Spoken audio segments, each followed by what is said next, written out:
At the heart of the Philippines' commercial and business district stands a law school that rigorously and caringly trains young minds to become the best legal practitioners in the country. This is Centro Escolar University School of Law and Jurisprudence. Guided by its ever-timely and relevant school maxim, Amor Patriae Nostra Lex, the CEU law was a brainchild of retired Supreme Court Senior Associate Justice Josue N. Velosilio, who now leads this competitive law school as the founding dean. Joining him in the administration are Attorney Rita Linda V. Jimeno as the Associate Dean and Attorney Aeneas Eli S. Diaz as the Assistant Dean. Addressing the need for convenience of working students who desire to study law in a prestigious law school, the CEU School of Law and Jurisprudence was formally opened on January 7, 2009. A relatively young law school, the school prides itself of having a powerhouse roster of faculty composed of legal experts, scholars, high-ranking government officials, justices and judges, as well as leading law practitioners. The Juris Doctor program aims to equip students both with the vast theoretical knowledge of law and the practical skills necessary to become effective legal practitioners and legal counselors. With science and virtue at the center of the curriculum, Escolarian law students are also being developed into socially committed lawyers with integrity, professional responsibility, and competence combined with technical expertise in resolving legal issues on a variety of fields. Now in its 10th year, the CEU Law has maintained its standing as a top performer law school in the country.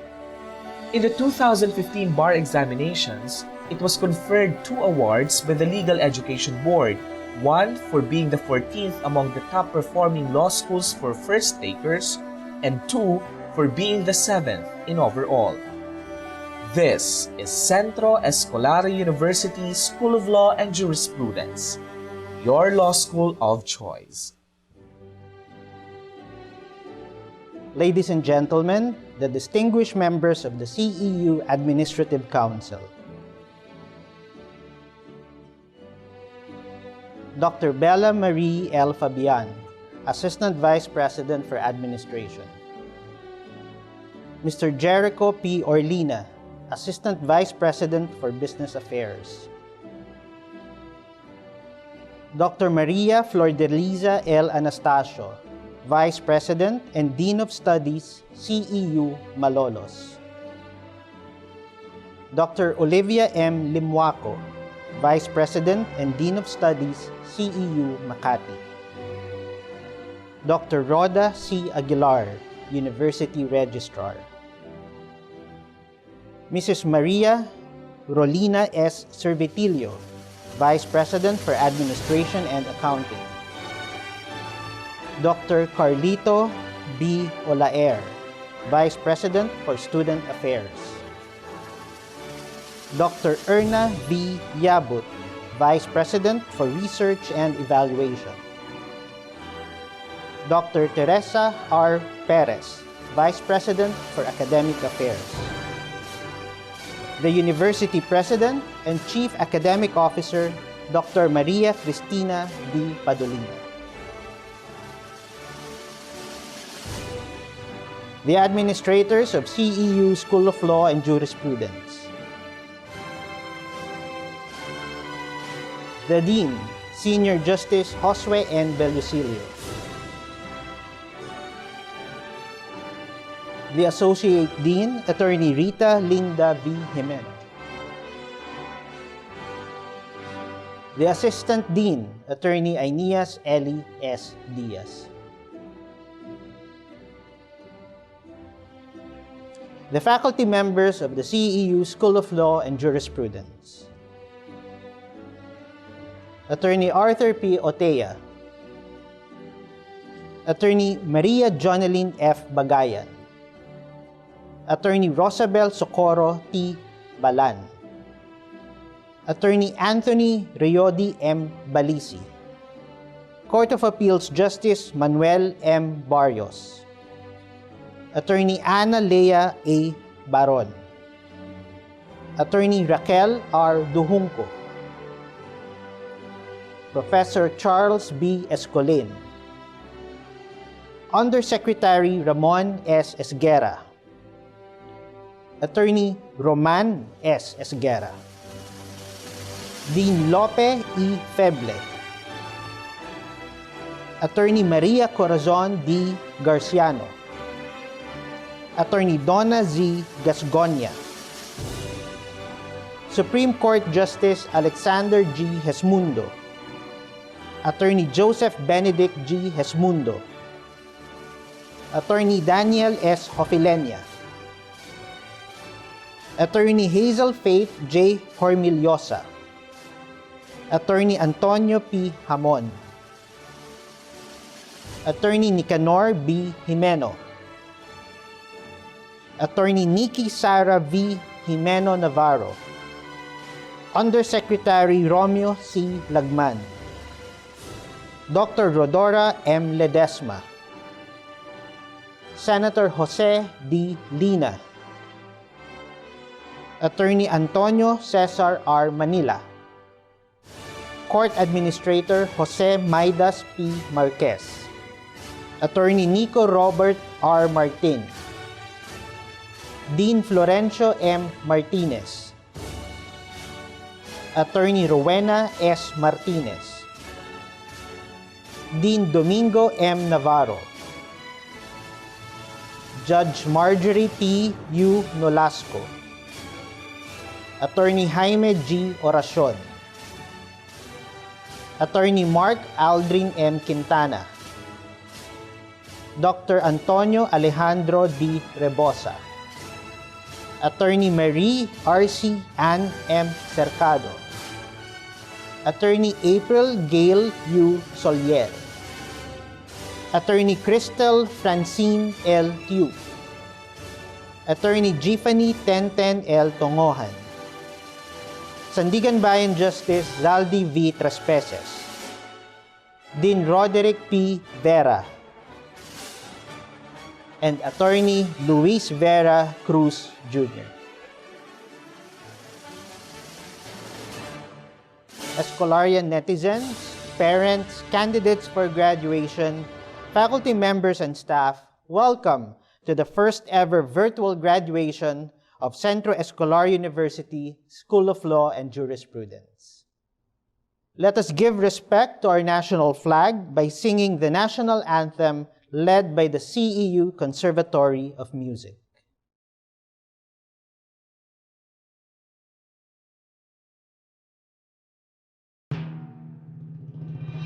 Bayang magiliw, perlas ng silanganan, alam ng puso, sa dibdib mo'y buhay. Lupang hinirang, duyan ka ng magiting, sa manlulupi, di ka pasisingin, sa dagat at bundok, sa simoy at sa langit mong baghaw. Mahilag ang tula at awit sa paglayang minamahal. Ang islat ng watawat mo'y tagumpay na nagniningning. Ang bituin at araw niya kailan pa may di magdidilim. Lumalang araw ng walhati pagsinta, buhay ay langit sa piling mo. Ang higaya ng pagkay mga api, ang mamatay ng dahil sa'yo.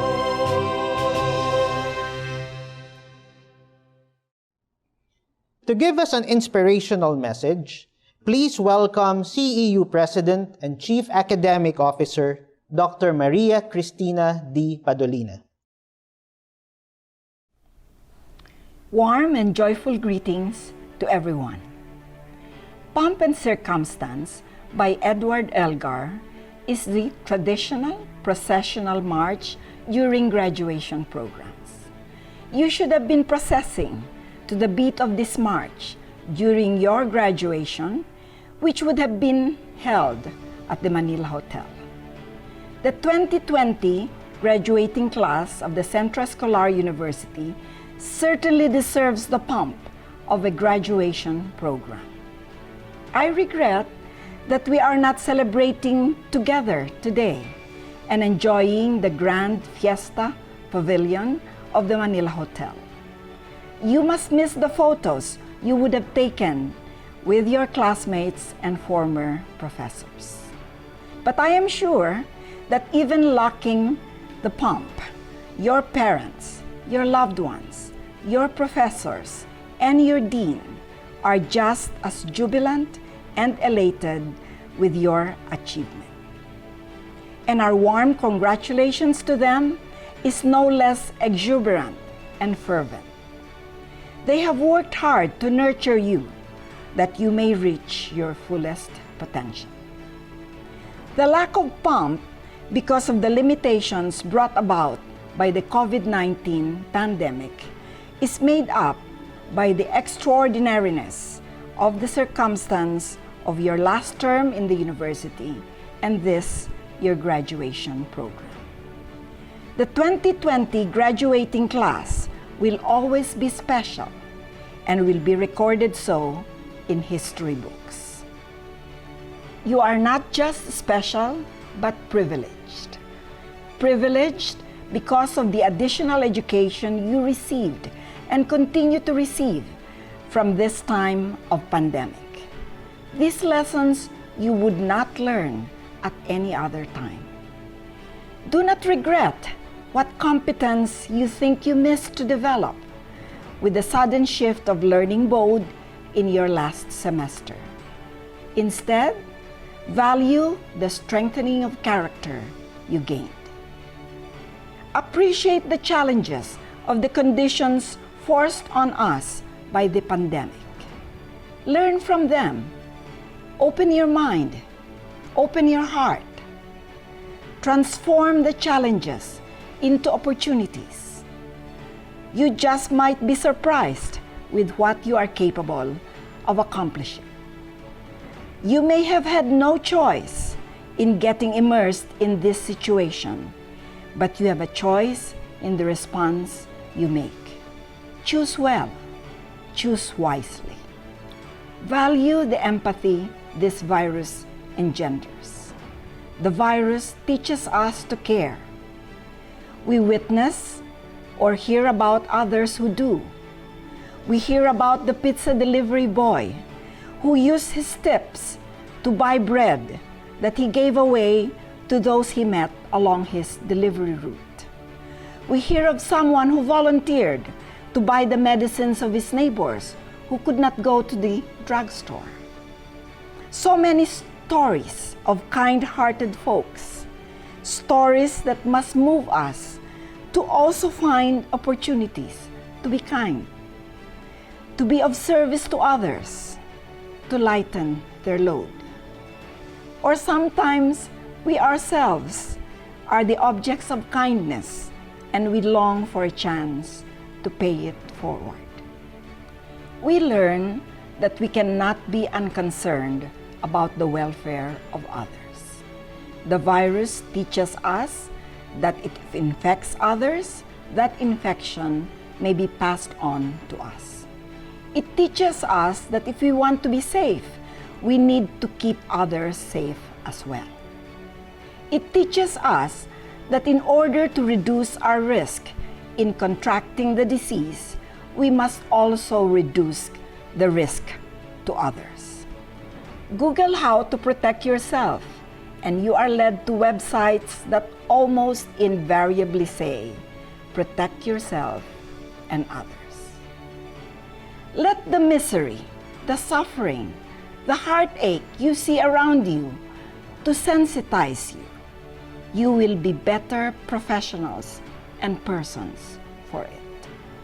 My prayer is that the empathy that you learn will engender in you the desire to care for others and to get involved for a cause, to work for the greater good, to ponder upon and speak up about societal issues even after this pandemic. I pray that you will not only speak up, but that you will act.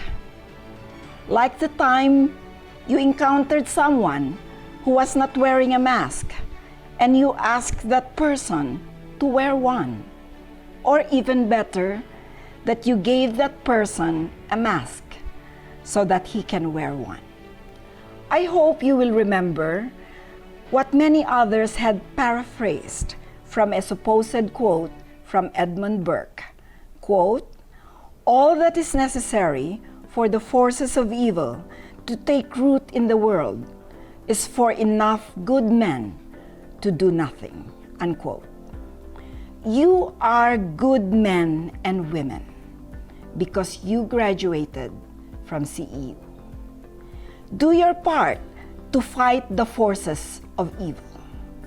To paraphrase Emilio Jacinto, i-google mo ang iyong buhay sa malaki at banal na kadahilanan.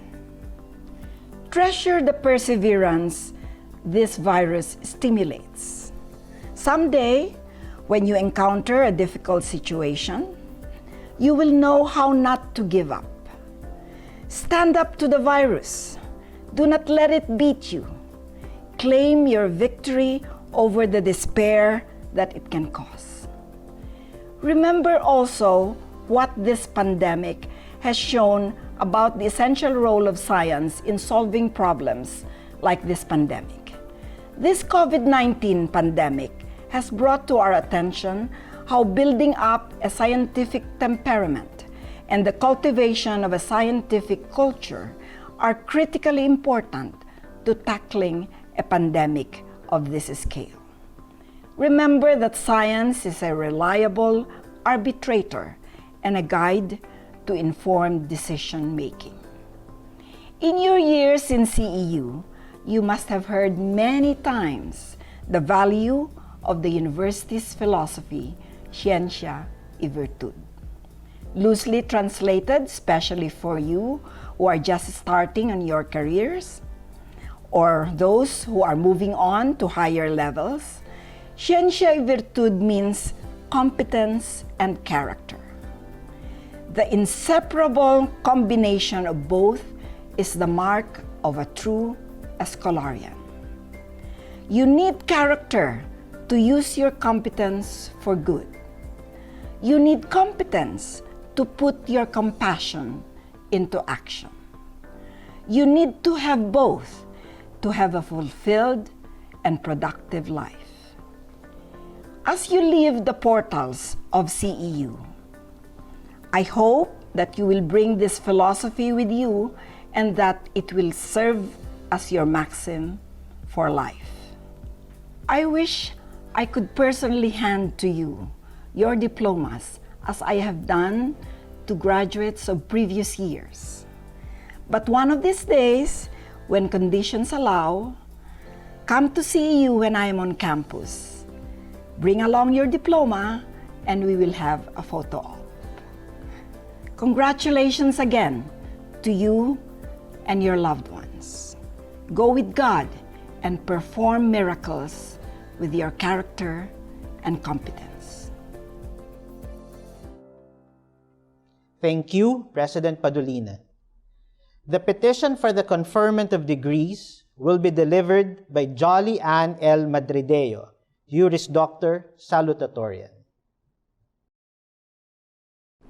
The Board of Directors, CEU President and Chief Academic Officer, Dr. Maria Cristina D. Padulina, members of the Administrative Council, Honorable Commencement Speaker, Senior Justice Antonio T. Carpio, our beloved Dean of CEU School of Law and Jurisprudence, Senior Justice Josue N. Bellucilio, Associate Dean Attorney Rita Linda V. Jimeno, Assistant Dean Attorney Iñas Eli S. Diaz, faculty members, staff, parents, co-graduates, ladies and gentlemen, good morning. I remember during the early days of class, our professors would always ask, "Why law?" I then always answer, "To have our own firm, my husband and I." But as I look back, I realized what really made me enroll is to keep my promise to my mama. My memory of her going back and forth to the lawyer's office, even bringing fruits and whatsoever, attending hearings, and supervising my papa's case as he was killed on that soulful jeepney accident, made me promise that I will be a lawyer someday. Today, I am keeping such promise as we are but one step closer towards our dream. We are now in the culmination of our journey as Juris Doctor students. Yes, we have triumphed over years of reading short and long cases, memorizing law provisions, and understanding them all together as law and jurisprudence. We conquered all our tough examinations and survived all our embarrassing yet memorable recitations. We persevered over handwritten digests and court visits. Those long nights and full coffee mugs, either in coffee shops or in our homes, almost over. I am very proud of all of us, and I sincerely congratulate each and every one for surpassing this humongous task. We made it through law school. To all parents, brothers, sisters, uncles, aunts, lolos, lolas, husbands, wives, sons, daughters, and to anyone who took part in our journey, congratulations. You were all an instrument for our success. Now, as we continue to reach our ultimate goal, let us all aspire not only to become lawyers, but ethical ones, as our professors have taught us. Though this is not the end, I hope to see you all in the finish line as we face our yet most challenging battle towards practicing law, which is the bar examinations. I genuinely pray for all of us as we prepare for it, computerized or not. Let us carry with us all that we have learned from our 4 years or more here in CEU School of Law and Jurisprudence.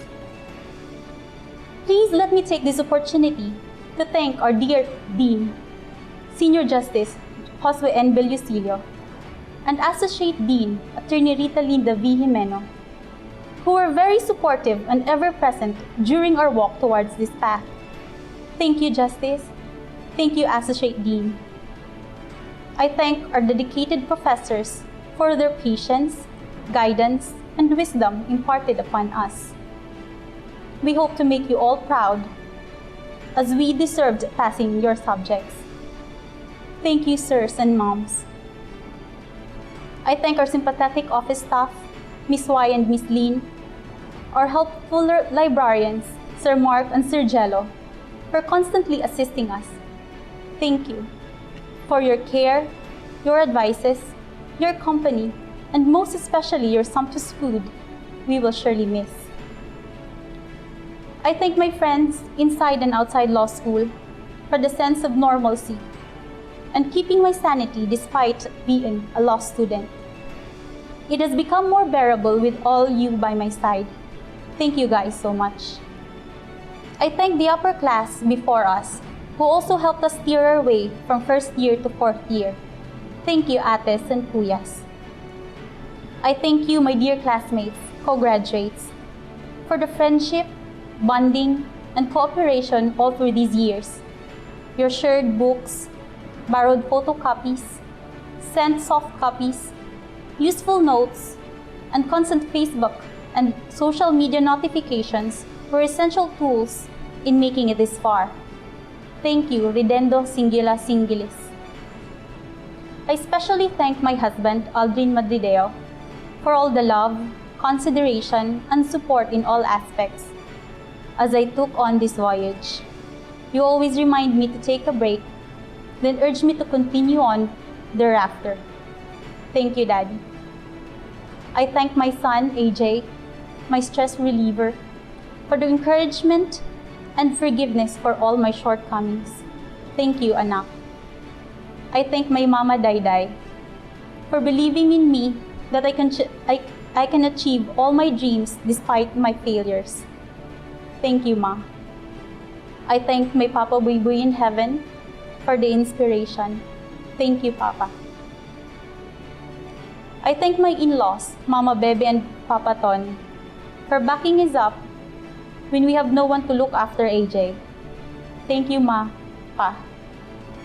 I thank all my family for continually giving me confidence and drive. Thank you all. For the graduates of CEU School of Law and Jurisprudence Batch Ridendo Singula Singulis, it is therefore my great honor to ask our CEU President and Chief Academic Officer, Dr. Maria Cristina D. Padulina, to confer us graduates our respective degree. Thank you and God bless. The conferment of degrees will be done by Dr. Maria Cristina D. Padulina, CEU President and Chief Academic Officer. In accordance with the laws of the Republic of the Philippines and the regulations of the Legal Education Board, and by virtue of the authority vested upon me by the University Board of Directors as President of Centro Escolar University, I hereby confer upon each one of you your degree, Juris Doctor, and all the rights and privileges appertaining thereto. Tassels left. Congratulations. The presentation of graduates for the Juris Doctor program will be done by Attorney Rita Linda V. Jimeno, Associate Dean, CEU School of Law and Jurisprudence, who will also read the names of the graduates. Madam President, I have the honor to present to you the graduates of the School of Law and Jurisprudence for the degree of Juris Doctor as of summer 2019. John Christian M. Concepcion, Aaron Paulo F. Lobo, Levi S. Lumuntad, Raymond B. Santos. The graduates from the School of Law and Jurisprudence for the degree of Juris Doctor as of first semester 2019. Carmela Grace A. Aburgos, Sunshine B. Ayala, Christian Edmond L. Chua, Mardy G. Diaz, Prince M. Singhid,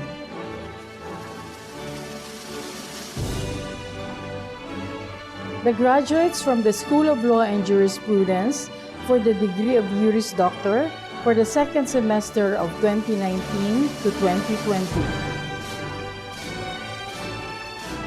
Mark Gregory C. Afable, Carlo P. Alfonso, Angela Marie A. Almalbis, Valedictorian, Edmund Christian S. Altuna, Sheila May U. Balbastro, Paulo Sales Z. Bisnar Jr., Erin Angeli T. Bulaon, Benson M. Kaisip, Heidi A. Ko, Rosario Sara Z. Quizon, Hershey Ann D. De Los Santos, Angela Victoria D. Escobar, Dante A. Lim, Fritz Frances Daniel P. Madamba, Jolly Ann L. Madrideo Salutatorian, Maria Vanessa M. Marayan, Sofia Micaela D. Mercado, Pauline Joy C. Nagit, Christian Shane L. Nobles, Percival J. Ordejon, Shalomith B. Padayuman, Faye Nianelli B. Pasha, Joanna May B. Pasion, Mark Ivan E. Picardal, Emmanuel Neil Jonathan VII M. Plan, Angel Planillas, George F. Rasalan, Val Charles G. Ringor, Edward M. Riparit, Josie Joy R. Samuela, Maria Teresa M. Sanga, Nina Serena C. Sakilabon, Hesel C. Solana, First Honorable Mention, Christian D. Sorongon, Gian G. Soronio, Ruby N. Tolentino,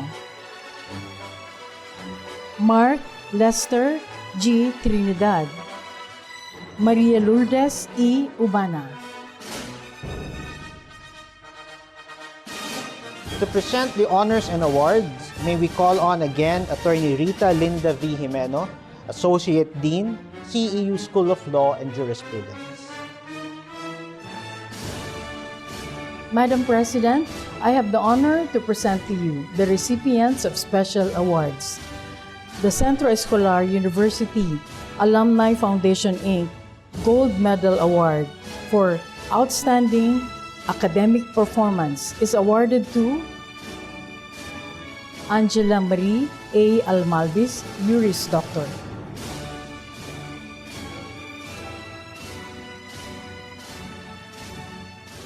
The awardees for Best Thesis are Christian D. Sorongon, Juris Doctor, George F. Rasalan, Juris Doctor.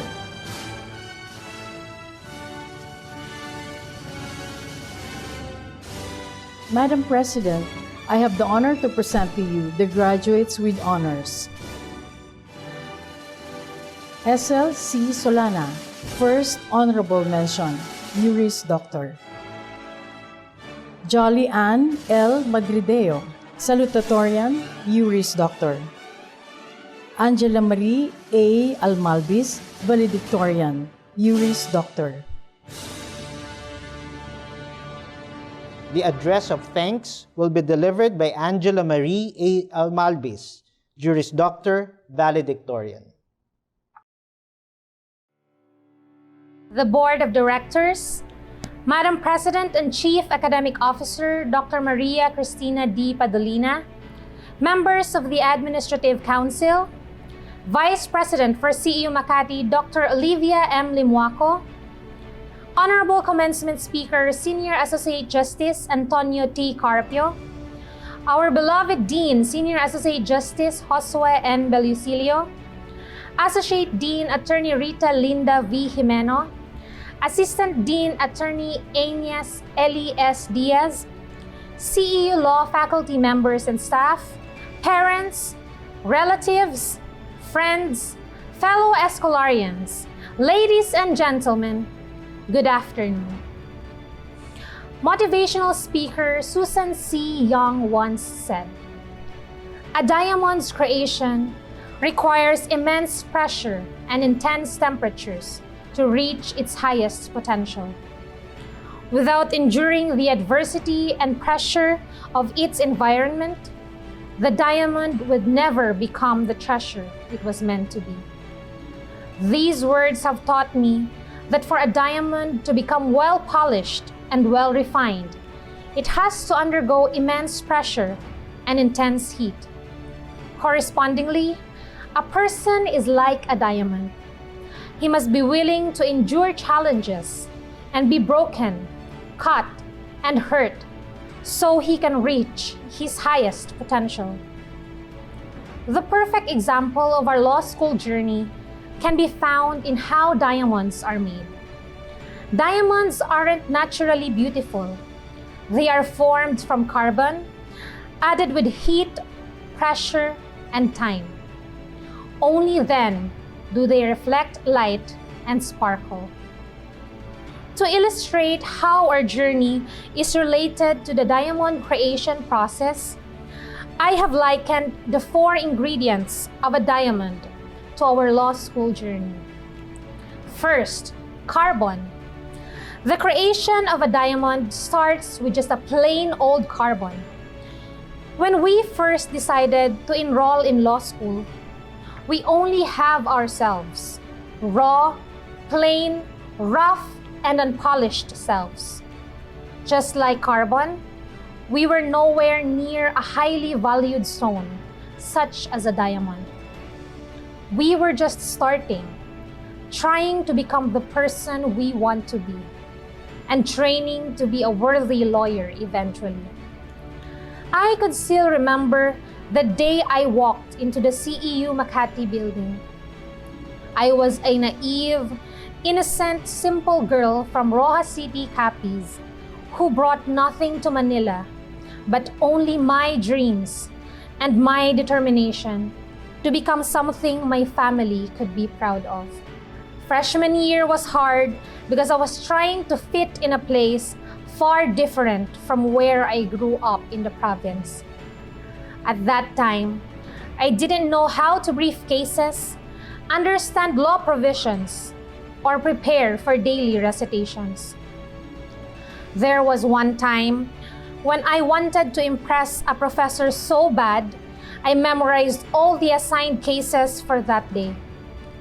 When I was called to recite, I got up confidently telling myself I got this because I memorized the facts, issues, and ruling of that case. Halfway through the recitation, my professor asked me if I know what certiorari was because I kept mentioning it. I was caught off guard and I didn't know what to say. I was so embarrassed because aside from the fact that I didn't get to finish my recitation, he spent the remainder of the class telling us to never mention a word we didn't know the meaning of. And I'd like to take this opportunity to say, Court Administrator Maidas Marquez, thank you and duly noted. Having experienced law school setbacks here and there, I realized that there's no way for me to back out because I was not raised to be a quitter. This carbon was ready for the heat, the second ingredient in making a diamond. The heat of law school actually started from the very beginning of freshman year, before it went into the flames of sophomore, junior, and senior years. Our patience and resilience were tested while trying to put out the fire of grueling exams, the knee-shaking recitations, and the sleepless nights of studying law provisions and cases.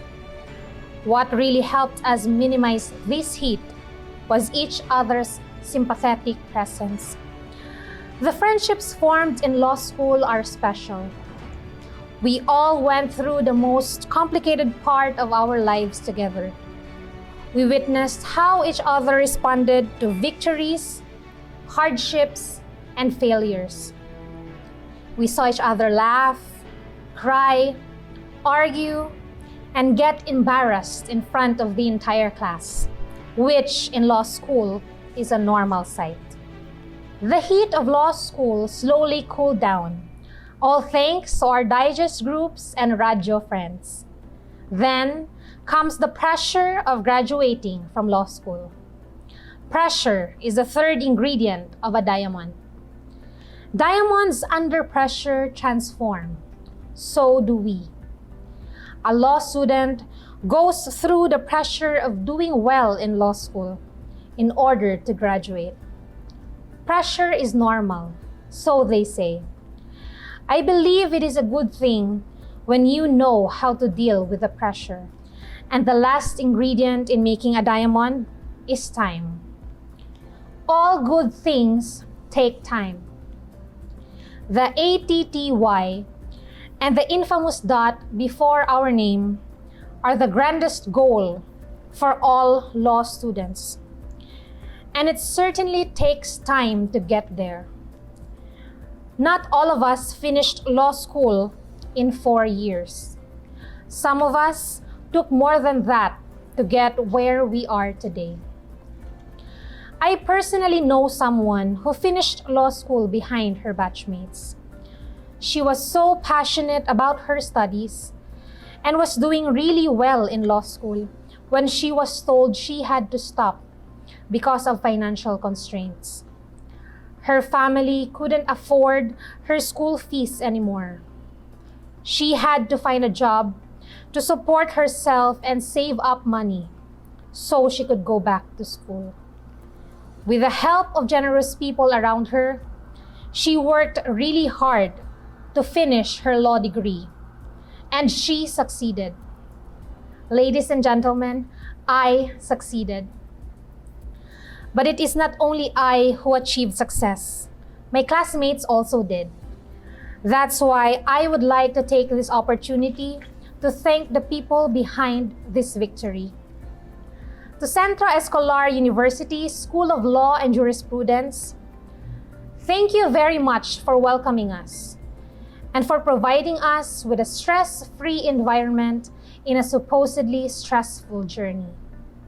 To this day, I, on behalf of my fellow graduates, hereby pledge that even when we leave the four walls of this institution, we will always uphold your century-old philosophy, science, and virtue. Mahal naming pamantasan, you will forever hold a special place in our hearts. To our esteemed professors and mentors, we thank you for your dedication and patience in helping us reach our highest potential, just like a well-polished diamond. We may not have loved the daily sight of shuffling class cards, the mini heart attacks, or every sit-down scene because we answered wrong, but please know that we endured all of them because you all have our best intentions at heart. To Associate Dean Attorney Rita Linda V. Jimeno, to the CEU Law staff, Ms. Wyra, Ms. Lynn, Sir Mark, and Jello, who have always been willing to help, who have never treated us as mere students, but as friends and family, my sincerest thank you. I will always remember all your help and support. To our respective families, thank you for putting up with us. It's not easy to have an aspiring lawyer in the family. A law student's journey also becomes the journey of the entire family. This victory is yours too. And of course, to our parents, for their undying love and support, a mere thank you will never be enough to honor your love, support, and sacrifice. We wouldn't be where we are today if it weren't for you. To our much-loved Dean, Justice Bellucilio, I wouldn't be where I am today if it weren't for you. You opened the door of opportunity for me to study law, and I am beyond grateful for everything that you have done. You welcomed me in CEU with open arms. There are two things I would never forget about you. You provided me a job when I really needed it because of financial problems. And you never gave up on looking for a way to get me a scholarship so that I could finish my studies. For that, I am forever grateful. Justice, to look at your face is to stare at the face of kindness and generosity. Thank you so much, Justice. A man of your stature and excellence is beyond compare. I also would like to thank Mr. William Uy for helping me finish my Juris Doctor degree. I genuinely appreciate both of you and Justice Bellucilio and recognizing my love and passion for the law.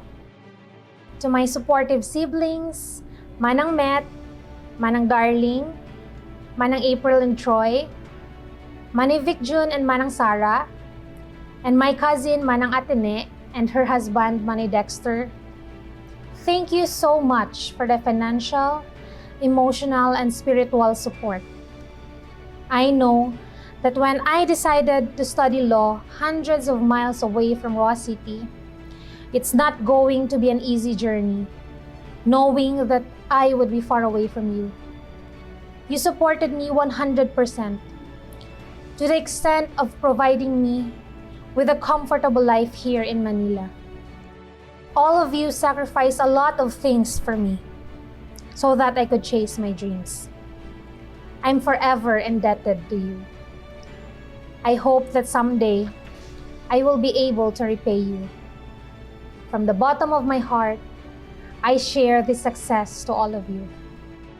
To my amazing friends in law school who kept me sane all throughout this journey, Karil, Mel, Kelly, Edu, Christian, Hazel, Cha, Joanna, Zandra, Mikhail, and Angeline, thank you for making the law school journey one of the best and most fulfilling journeys of my life. To my best friend, my partner in crime, and the love of my life, Charles, thank you for being patient with me and for helping me get through some of the toughest moments of my life. I am the luckiest girl to have met a partner with whom I share the greatest dream, the lawyer dream. And of course, to my parents, my Mama Luz, and also my Papa Victor. I'm so grateful that God chose you to bring me into this world. Having you as my parents, without a doubt, is winning the parents' lottery. Both of you are my inspiration and motivation to reach my dreams. Thank you for teaching me how to live and how to love. You are the best teachers in the world. I love you. To my fellow graduates, congratulations on becoming your very own rare diamonds. We are all diamonds in the rough. The inner strength we gained after going through law school will make us indestructible. And just like how a diamond can only be cut with a diamond, nobody but ourselves can plan our own destiny. Graduating from law school is already an achievement in itself. My fellow law graduates, no matter how many detours we encountered, here, today, and together, we all arrived at the same destination. Finally, the road to JD ends. Ahead of us is another incredible journey. It also comes with pain, with sweat, and blood even. But it's going to be the most fulfilling of all. And to be able to take on this challenge is another achievement worth celebrating. As we are now in the middle of a global health threat brought by COVID-19, which caused many disruptions and missed opportunities, which apparently led us to do this graduation online. Let us not forget why we started this taxing and laborious journey. At the height of political oppression and high criminality rate, it is incumbent upon us, civilians and as future lawyers, to stay ethical in our crafts and to continue to uphold the Constitution, the rule of law, and due process. So I urge you all to rise above this global pandemic that brought the world to its knees. Let us stand up. All together, let us own this milestone and celebrate ourselves. Let me begin. Ladies and gentlemen, today, I am Angela Marie Almalbis, Juris Doctor. Congratulations to all of us. Thank you. To introduce the commencement speaker, let us hear from the Dean of the CEU School of Law and Jurisprudence, Senior Justice Josue N. Bellosilio. Dr. Maria Cristina D. Padulina, President and Chief Academic Officer, Centro Escolar University. Our commencement speaker, whom I shall properly introduce shortly, Dr. Teresa R. Perez, Vice President for Academic Affairs of CEU, Dr. Olivia M. Lamuaco, Vice President for CEU Makati, members of the CEU Academic Council,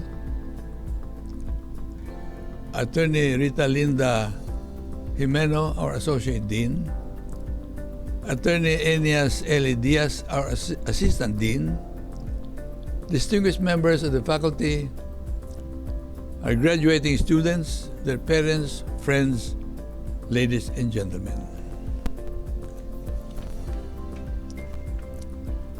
My task this afternoon is both pleasant and profound. Pleasant because I am introducing a consummate man of the law. Profound because as of now, he alone can unravel to us the esoteric complexity of his magnum opus legit, his pioneering and critical research on our sovereign rights and authority in the West Philippine Sea, the subject we expect him to discuss with us this afternoon. I find it rather serendipitous to be introducing our commencement speaker because of our shared personal history. Both of us retired as Senior Associate Justices of the Supreme Court. Both of us served as acting Chief Justices whenever the Chief Justice would be out of the country or otherwise could not perform the functions of his office. Both of us were Chairman of the Second Division of the Court and Chairman of the Senate Electoral Tribunal. Upon our retirement, we each recorded the most number of cases disposed of, with no case left undecided, known in the judiciary as retiring with zero backlog. We both graduated from the UP College of Law and were both honored by the UP Law Alumni Association as outstanding UP Law alumni. He graduated in 1975, while I graduated in 1957. Just don't exchange the individual figures, because the last two figures, 7'5" and 5'7", will make him 18 years older and me 18 years younger. Unlike me, however, our guest speaker graduated class valedictorian, cum laude, and placed 6th in the bar. In all humility, I mention these similarities not to project myself alongside with our commencement speaker, but only to show where I speak from, that I can extol his virtues with authority, particularly his patriotism and heroism in espousing a great cause he believes in for the country and the Filipino people. Strangely, though, that his gallant effort to fight for our sovereign rights, which he convincingly won in The Hague, a powerful cyclone breezed in from nowhere, calling our commencement speaker stupid, which to me simply shows that an intrepid stupid can still be a righteous hero the world over, and at the same time a great patriot of his native land. In hindsight, our commencement speaker believes in the importance of an understanding by citizens of all claimant states involved in the international dispute, either to restrain extreme nationalism fueled by historical lies, or to give hope to a just and enduring settlement of the dispute based not only on the United Nations Convention on the Law of the Sea, but also on respect for actual historical facts. He maintains that the Philippines is fighting a legal battle not only for itself, but also for the rest of mankind, and that a victory for the Philippines is a victory for all states, coastal and landlocked, that China would shut out of the global commons in the South China Sea.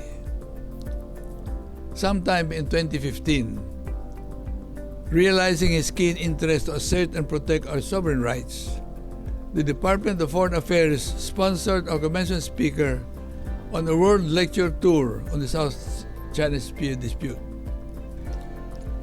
He authoritatively presented the Philippines' historical and legal basis on the dispute before think tanks of universities and professionals in 30 cities covering 17 countries of the world. His e-book, The South China Sea Dispute, Philippine Sovereign Rights and Jurisdiction in the West Philippine Sea, is a collation of his over 140 lectures and speeches to convince the world that the Chinese claim over its 9-dash line has no legal or historical basis. It explains in layman's language the South China Sea dispute to the last detail, which he alone could ably present before The Hague, which he did and convincingly won. For his extensive dedicated work in the South China Sea, he has displayed his qualities and traits that easily qualify him for a coveted seat in the International Court of Justice. It is said that were it not for his instructive and critical lectures all over the world, we would not have known the sad reality that if China's claim over its 9-dash line was upheld, the Philippines would lose 80% of its exclusive economic zone in the West Philippine Sea, including Malampaya and the Reed Bank, and all extended continental shelf in the West Philippine Sea. This, his timeless advocacy, will be his greatest legacy, for which the whole world will remember him even long after he is gone. Ladies and gentlemen, our commencement speaker, the Honorable Antonio T. Carpio, retired Senior Associate Justice, Supreme Court of the Philippines. The President of Centro, Escolar University, Dr. Maria Cristina D. Padolina, the Dean of the School of Law and Jurisprudence, Justice Josue N. Bellosillo, Associate Dean Rita V. Linda Jimeno, officials of the University and the School of Law and Jurisprudence, parents and relatives of the graduates, the graduating class of 2020 of the School of Law and Jurisprudence, friends, ladies and gentlemen, a pleasant day to everyone. Let me congratulate the class of 2020 for your successful studies that have brought you to this graduation ceremony today. Let me give a special mention to those graduating with honors. Let me congratulate the law faculty for your unselfish dedication in teaching law to the class of 2020. And let me congratulate the parents and elders of the class of 2020 for your perseverance in supporting your family members and relatives in this graduating class of 2020. To the class of 2020, you will be pleasantly surprised to enter a law profession that has undergone a great transformation. The lawyer of today is a frontliner in defending the country's sovereignty and sovereign rights against foreign aggression. The lawyer stands shoulder to shoulder with a soldier in defense of the nation. For centuries past, soldiers led by generals and sailors led by admirals were the great defenders of their country's territory and maritime zones. Great battles were fought in valleys, mountains, and in the high seas that determined the fate of nations and the course of history. The heroes of battles were bemedaled generals and admirals. Today, the great battles between sovereign states for control of vast lands and seas are often fought in stately courthouses like the Peace Palace at The Hague in the Netherlands. The battles are fought by lawyers dressed in suits and carrying attaché case filled with written memoranda. The opposing lawyers argue over facts and law before a panel of judges from different nationalities. This is the setting of hearings before arbitral tribunals, and the heroes or the rock stars of these great battles are lawyers. What caused the change of venue of this mighty contest between sovereign states from the battlefield to the courthouse? The 1945 United Nations Charter outlawed wars of aggression and requires that all disputes between or among states should be settled peacefully through negotiations, mediation, or arbitration. Before the enactment of the UN Charter, war was a legitimate means of acquiring or annexing territory or maritime zones. Under the UN Charter, it is now illegal to acquire or annex territory or maritime zones through war, threat, or use of force. Thus, the battlefield has shifted from the valleys, mountains, and high seas to the courthouses, as arbitration is now the ultimate recourse if negotiations and mediation fail. Under the UN Charter, war is allowed only as a matter of individual or collective self-defense against aggression by another state. Our 1935, 1973, and 1987 constitutions have renounced war as an instrument of national policy. We cannot go to war to enforce our territorial or maritime claims. We cannot even go to war to enforce the arbitral award that we won against China in the South China Sea arbitration. The enforcement of territorial and maritime claims, including the enforcement of arbitral awards, must now always follow the rule of law. Lawyers are now in the forefront of enforcing territorial or maritime claims and enforcing arbitral awards. In this new legal battlefield, right is might and not might is right. In this new battlefield, warships, warplanes, battle tanks, missiles, and nuclear bombs do not count, as the arbitral tribunal will decide the case based on the facts and the law alone. In this new battlefield, weak states are on a level playing field with powerful, even nuclear-armed states. This is how the Philippines won in the South China Sea arbitration against a nuclear-armed China. This is how the Netherlands won in the Arctic Sunrise arbitration against a nuclear-armed Russia. This is how Mauritius won in the Chagos Archipelago arbitration against a nuclear-armed United Kingdom. This is how Bangladesh won in the Bay of Bengal arbitration against a nuclear-armed India. And this is how Nicaragua won in the contra-insurgency arbitration against a nuclear-armed United States. In all of these arbitrations initiated by non-nuclear armed states against nuclear armed states, all the losing nuclear armed states eventually complied with the arbitral ruling to the satisfaction of the winning non-nuclear armed state. There is unfortunately one exception, and that is China. For refusing to comply with the arbitral ruling won by the Philippines, China today remains a rogue state in the community of civilized nations that is governed by the rule of law. The United Nations Convention on the Law of the Sea, or UNCLOS, is the highest achievement of man in terms of the codification of an almost complete legal system under international law. UNCLOS regulates the use of the oceans and seas by sovereign states and their citizens. UNCLOS prescribes a compulsory dispute settlement mechanism binding on sovereign states that are parties to UNCLOS. States that ratify UNCLOS bind themselves, except for narrow optional exceptions, to submit to arbitration in case of future maritime disputes involving the interpretation or application of UNCLOS, and to comply faithfully with decisions of arbitral tribunals organized under UNCLOS. This prior consent to compulsory arbitration is the advancement of UNCLOS over the statute of the International Court of Justice, where a state may or may not give its consent to be sued before the International Court of Justice. Despite its advancement in legal development, UNCLOS has one glaring lacuna or gap, in that UNCLOS has no enforcement mechanism. There is no world policeman who can enforce decisions of UNCLOS arbitral tribunals. This deficiency in UNCLOS must be addressed in the next round of advancement in the development of the law of the sea.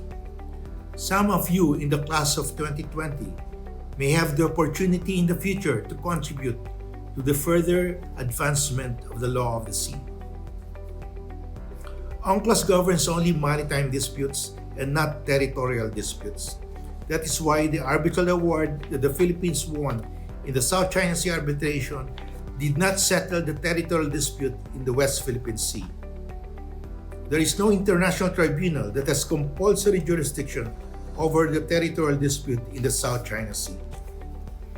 There is only one treaty or convention among sovereign states that prescribes a compulsory submission of territorial disputes to arbitration, and that is the 1948 Pact of Bogota, to which a number of South American states are parties. The Pact of Bogota is the reason why border wars among member states have ceased, because all disputes, whether territorial or maritime, involving member states are subject to compulsory arbitration. Unfortunately, not all American states have ratified the Pact of Bogota, and recently, 2 member states have withdrawn from the pact. The Association of Southeast Asian Nations, or ASEAN, composed of 11 states and which aims to be a common market, has no mechanism for the compulsory settlement of territorial disputes among its members. There are still territorial disputes within ASEAN, foremost of which is a territorial dispute in the Spratlys, where the Philippines, Vietnam, and Malaysia have competing territorial claims. Hopefully, in the near future, ASEAN can develop a compulsory settlement mechanism for territorial disputes within ASEAN similar to the Pact of Bogota. Again, some of you who in the future may become diplomats of the Philippines may have the opportunity to contribute to the creation of a compulsory settlement mechanism on territorial disputes among ASEAN countries. The overarching architecture in the settlement of disputes between or among states is the UN Charter that outlaws war or the use of or threat of use of force in the settlement of territorial or maritime disputes. The only recourse of contending states is through negotiation and mediation, and if they fail, through arbitration where the facts and the law are applied to settle the dispute.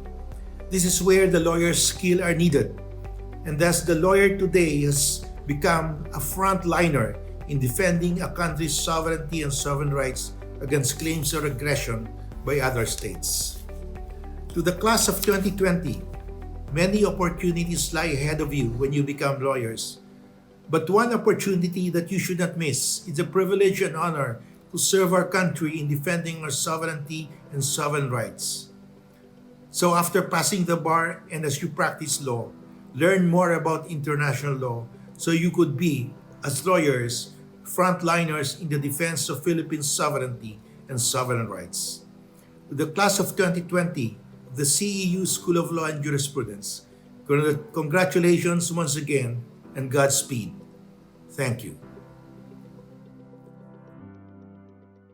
Thank you, Senior Justice Carpio, for the inspiring message to the graduates. Now, the Pledge of Loyalty to the Alma Mater will be led by Hazel C. Solana, Juris Doctor, First Honorable Mention. Graduates, please do the pledge virtually. The CEU alumni who are watching are also invited to join the Pledge of Loyalty. Graduates, please raise your right hand and repeat after me. We, graduates of the Centro Escolar University, solemnly promise before God to be loyal to our alma mater in all our words, thoughts, and deeds. We shall always bear in mind that nothing that we do should ever cast unfavorable reflection on the good name of this institution. We further promise that in our public and private lives, we shall observe the highest standards of morality and decency, so that our conduct, besides being a credit to our beloved Centro Escolar University, will give honor and glory to our beloved country. So help me God. To accept the Pledge of Loyalty, we call on Dr. Maria Cristina D. Padolina, CEU President. On behalf of the Board of Directors, the Administrative Council, the University Council, the Council of Deans, the faculty and alumni of Centro Escolar University, I accept your pledge of loyalty to the Centro Escolar University, now your alma mater. With your parents, relatives, and friends as witnesses, I bind you to your promise that you will endeavor to be a credit to Centro Escolar University in your private and professional lives.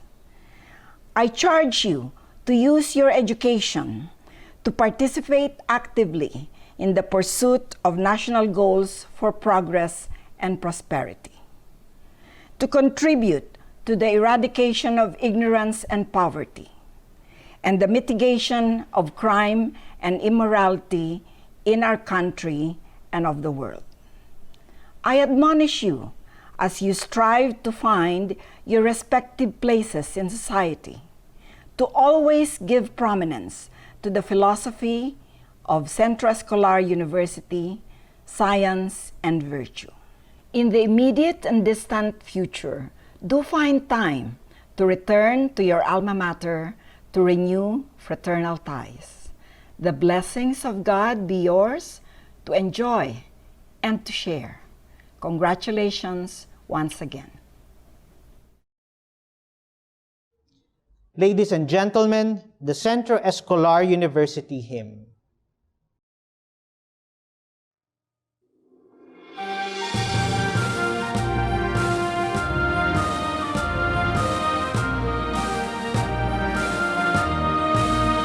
Mabuhay ka, mahal naming pamantasan, mapuri sa dakilang Centro Escolar. Ika'y dambana ng pag-ibig sa bayan, at agham na sa riyang matagumpay. Kapag ang diwa ng iyong mga himig, umagona sa puso't ibig, sabay-sabay na ipasisigawan. Mabuhay ka, dakilang Centro Escolar.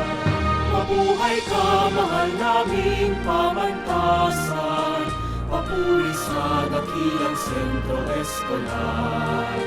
Ika'y dambana ng pag-ibig sa bayan, at agham na sa riyang matagumpay. Centro Escolar, Centro Escolar.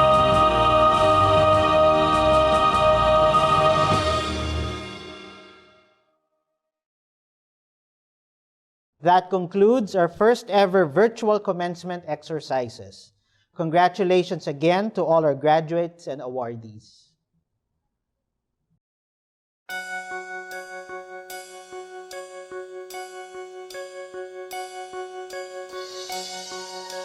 There was a time I packed my dreams away, living in a shell, hiding from myself. There was a time when I was so afraid, I thought I'd reach the end. Baby, that was then, but I am made of more than my yesterdays. This is my now,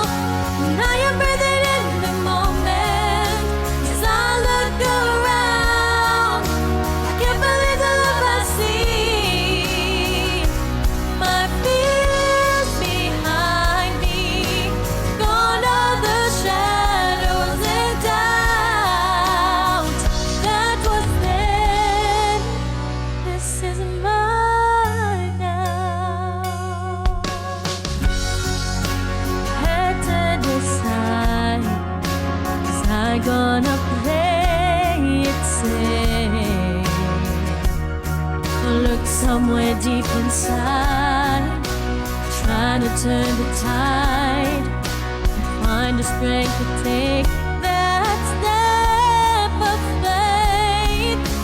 This is mine now, and I am breathing in the moment. As I look around, I can't believe the love I see. My fears behind me, gone are the shadows and doubt that was there. This is mine now, and I have the courage like never before. Yeah, I settled for less, but I'm ready for more. Ready for more. This is mine now, and I am breathing in the moment. So look around, I can't believe the love I see. My fears behind me, gone are the shadows and doubt that was there. This is mine now. As I look around, I can't believe the love I see. My fears behind me, gone are the shadows and doubt that was there. This is mine now. This is mine.